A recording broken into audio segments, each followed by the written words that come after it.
Hello friends, welcome to my YouTube channel. So today we are going to learn how we can see the hide password.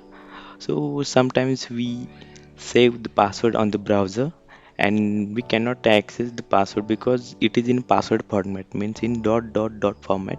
So how we can gain that password into text? So we will do one task for that. So for that we will open Facebook. For example, you can do it on any website.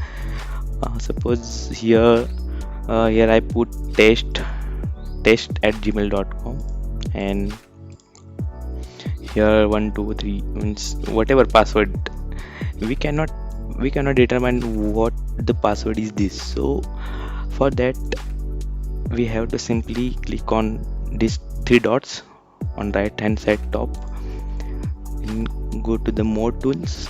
In more tools, click on developer tools and click on this small icon. So we have to click here and select which area you want to do a task. So we want to convert this password into text, right?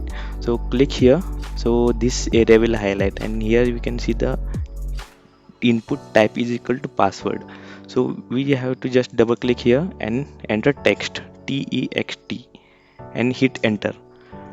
You can see the password is converted into text. So this is how we can identify the correct password if we don't have this button on the any website or any login window. So this is a small practical about how we can determine the password. So thank you so much for watching this video, uh, and do subscribe for such more content. Thank you so much. Bye.